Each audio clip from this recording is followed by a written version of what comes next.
सफलता हर व्यक्ति का जन्मसिद्ध अधिकार है, लेकिन चाहते हुए भी अधिकांश एक सफल जीवन नहीं जी पाते, जिसमें बाहरी उपलब्धियों के साथ जीवन में सार्थकता का बोध भी हो।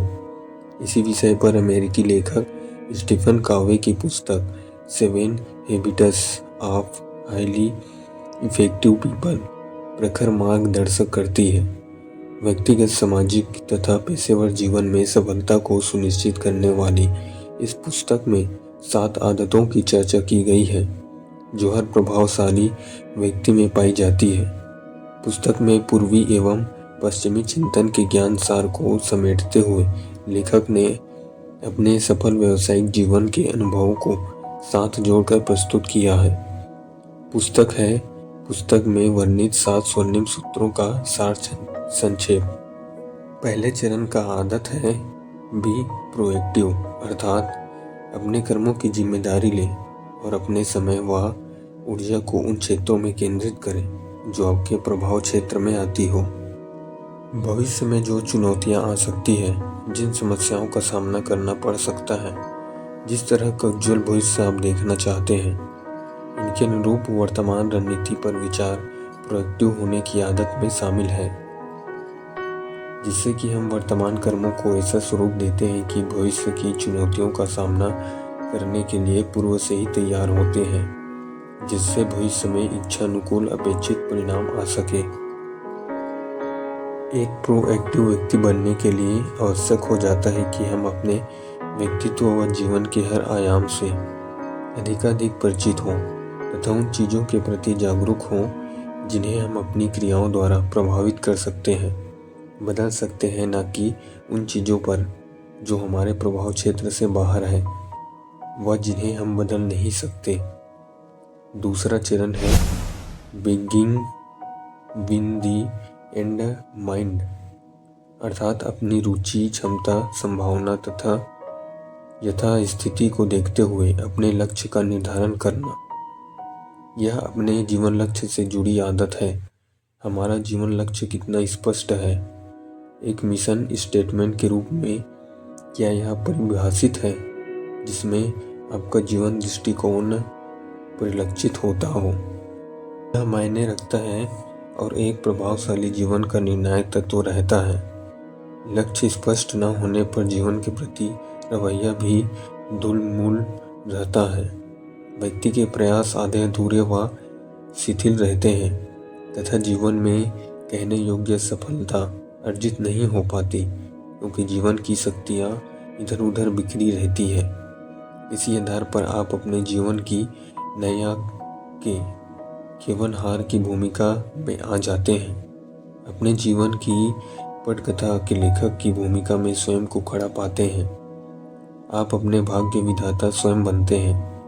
प्रोएक्टिव माइंडसेट या मना स्थिति के साथ यह जीवन बोध मिलकर सुनिश्चित करते हैं कि आप जो भी निर्णय लेंगे वे आपके अपने जीवन ध्येय के साथ मेल खा रहे हैं, जैसा कि आप बनना चाहते हैं, और आप अपने जीवन के लिए स्वयं पूरी तरह से जिम्मेदार रहते हैं।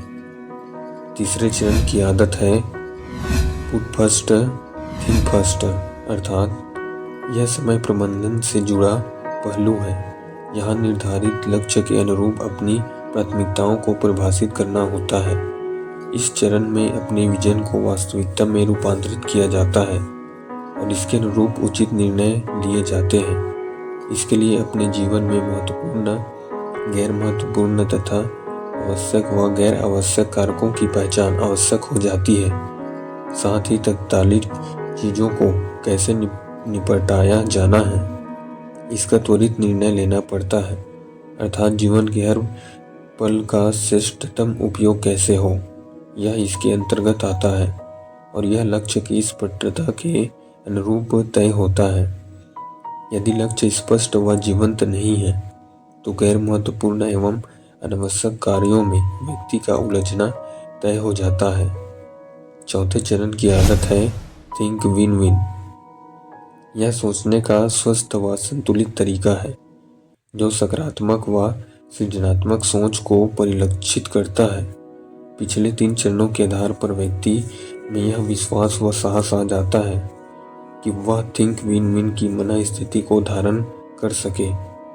इसके आधार पर ही सुनिश्चित होता है कि जब हम साथ में कार्य कर रहे होते हैं तो आपसी आदान प्रदान के आधार पर हम आगे बढ़ते हैं, विकसित होते हैं तथा परस्पर लाभान्वित होते हैं। यह मिलजुल कर टीम वर्क के रूप में कार्य को संभव बनाता है तथा थिंक विन लूज या लूज विन की नकारात्मक स्थिति व इसके दुष्परिणामों से बचाता है। 5वें चरण की आदत है seek first to understand then to be understood. यह हमारे वाणी व्यवहार से जुड़ा भावनात्मक पहलू है। इसके अंतर्गत किसी व्यक्ति को उसके बौद्धिक व भावनात्मक स्तर पर जानने के लिए हम संवेदी सुनन का सहारा लेते हैं। इसे स्टीफन कावे एम्पैथिक लिसनिंग कहते हैं, जो सर्वोच्च स्तर पर श्रवण कौशल है, जो जिम्मेदारी तथा संवेदनशीलता के भाव को विकसित करता है। इसी आधार पर आवश्यकता पड़ने पर ईमानदार एवं सटीक परामर्श देना संभव होता है।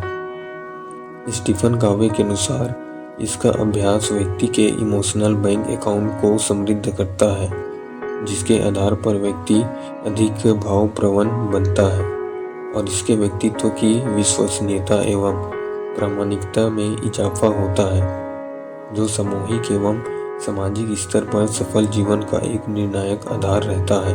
6ठे चरण की आदत है साइनजार्यज की, जिसके अंतर्गत भिन्न भिन्न पृष्ठभूमि, सोच, विचार और क्षमता के लोगों के बीच उनकी क्षमताओं का नियोजन किया जाता है, जिससे कि श्रेष्ठतम परिणाम आ सके। इसके माध्यम से वे चीजें उभरती है जो अन्यथा अकेले कार्य करने पर संभव नहीं होती। यह एक प्रभावी टीम वर्क को सुनिश्चित करता है। 7वें चरण की आदत है शार्पन दिशा की, जिसके अंतर्गत आत्मनिरीक्षण, सुधार व नवीनीकरण के लिए समय निकलता है, जिससे कि जीवन के हर क्षेत्र में एक संतुलित सधे और मिलकर एक प्रभाव उत्पन्न करें। यहाँ आरे को एक उपमा के रूप में उपयुक्त किया गया है। जिस तरह आरे के दांतों को धार देने पर उससे वृक्ष या लकड़ी को चीरना सरल हो जाता है, वैसे ही जीवन के विभिन्न पहलुओं को नियमित रूप से तराशने से उनकी प्रखरता बनी रहती है व इनका नियोजन एक सफल एवं प्रभावी जीवन को संभव बनाता है। इसके अंतर्गत स्टीफन कावे जीवन के 4 पक्षों पर नियमित रूप से कार्य करने की बात करते हैं: शारीरिक, भावनात्मक, सामाजिक, मानसिक एवं आध्यात्मिक। उपयुक्त आहार, व्यायाम, विश्राम, नींद आदि के साथ शारीरिक पक्ष को सबल एवं स्वस्थ रखा जा सकता है। संवेदी श्रवण, अर्थपूर्ण संवाद एवं कर्तव्य प्रधान सेवा के साथ रिश्ते भावपूर्ण रहते हैं। नित्य अध्ययन व ज्ञानवर्धन के साथ बौद्धिक विकास सुनिश्चित होता है तथा नित्य ध्यान, प्रार्थना व स्वाध्याय जैसे उपक्रम आध्यात्मिक रूप से व्यक्ति को जीवंत रखते हैं। प्रकृति के मध्य विचरण इन सभी पक्षों को पुष्टि करता है। 7वीं आदत पिछली 6 आदतों को पुष्टि करती है, जीवन में एक संतुलन बिठाती है और व्यक्तित्व को प्रभावशाली बनाती है तथा एक सफल सार्थक जीवन को सुनिश्चित करती है।